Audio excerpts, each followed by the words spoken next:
A dull thud of something heavy hitting the wall. I flinched and instinctively looked up at the old carpet with intricate patterns, nailed above my bed.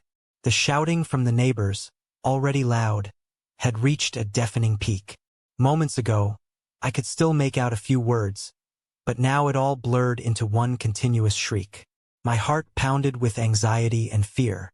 Though the scandals from the apartment across the hall had become routine, I still hadn't gotten used to their violent outbursts. I've been living in this old 8-story building for 2 months. I had to leave home.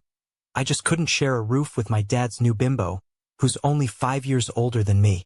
Thanks to my father, though, for my 18th birthday, he gifted me a tiny one-room apartment, saying he didn't want his daughter stuck in sketchy dorms. But honestly, maybe the dorms would have been calmer. First, I was thrilled with the new place. There was a supermarket on the ground floor. University was a single stop away on foot. A man-made pond and a park nearby made for perfect evening strolls. I was surprised the flat was so cheap in such a great area. A week later, I found out why. It was all because of apartment 38.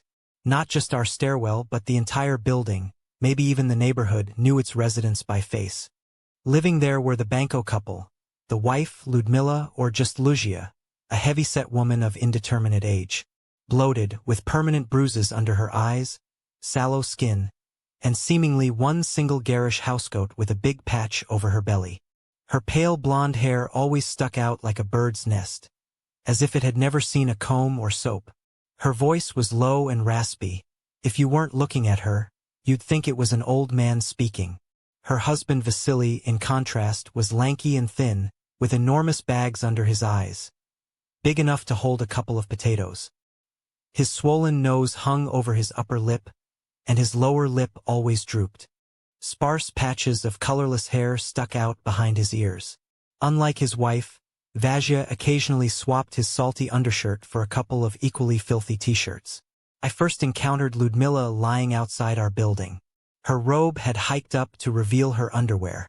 Her knees were scraped, likely from falling. But she didn't care. Lying on the dusty asphalt like a flipped turtle, she mumbled incoherently. "Don't bother with her," a neighbor said, slamming her trunk. "That's our local drunk.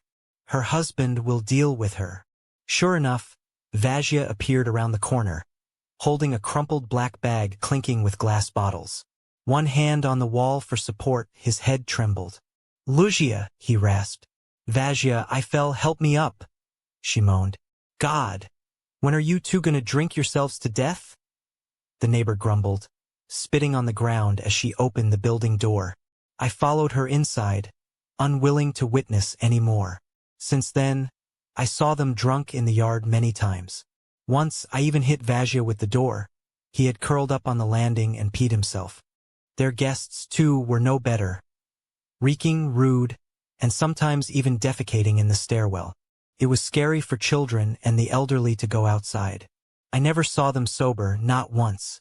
They'd fight brutally in the morning, then make up passionately by evening. Or vice versa. They reminded me of some grotesque fairy tale monsters tormenting a peaceful village. In this case, our whole building. And the worst part? No one could stop them. Police didn't respond to calls anymore. The local officer brushed it off. "They're not aggressive, just drunk." But what did he mean by not aggressive? Neighbors had wild stories about the Bancos. Luzia once occupied the whole playground, yelling at kids and even throwing stones. Vasily once snatched a cane from an old man and beat him. I personally saw them assault a food courier through my window, for no reason. But the worst was what I found by the trash chute on the second floor. The mutilated body of a stray cat. Blood trailed directly to apartment 38. When accused, the Bancos just laughed and threatened to butcher the rest of the strays that kind old women fed. I wanted to expose them. I wrote about them online, shared police in action, and received tons of comments. People urged me to go to national TV. I considered it. Even talked with some neighbors who fully supported me. But then, recently, I came home from class, pleased with the praise I got for my report on Sumerian cuneiform. The weather was lovely. I considered going for a walk with my friend by the lake. As I neared the building, I slowed down, searching for keys in my bag. The bench by the entrance, usually occupied by chatty grannies, was empty. I walked past a parked car and froze. The Bankos were on the bench, clinging to each other. An almost empty vodka bottle leaned on the nearby trash bin, clearly already drunk.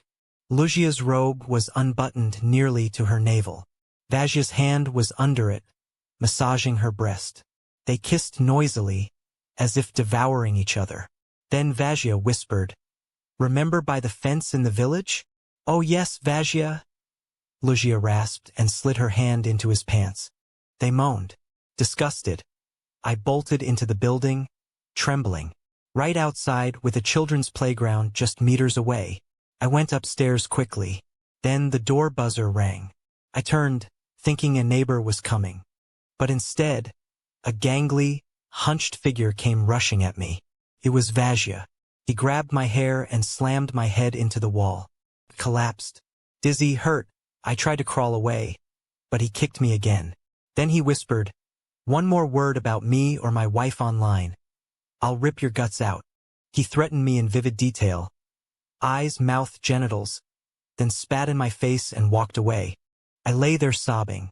I didn't go to the hospital. I was too scared to leave my home. For 2 days I stayed inside, bruised and battered, taking painkillers. Then I heard screaming from next door again. While waiting for a food delivery, I noticed the Bankos door was wide open.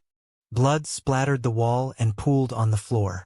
I peeked inside and saw Lugia's body, feet bare, robe soaked in blood. She had been dragged to the kitchen. Then Vajia stepped out.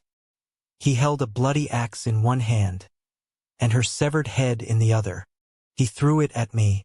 Screaming, I ran back to my apartment, but he slashed me across the back. I fell. He raised the axe again.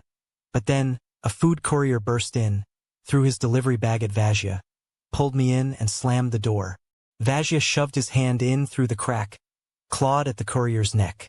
I bit his arm until he yanked it out. The courier locked the door.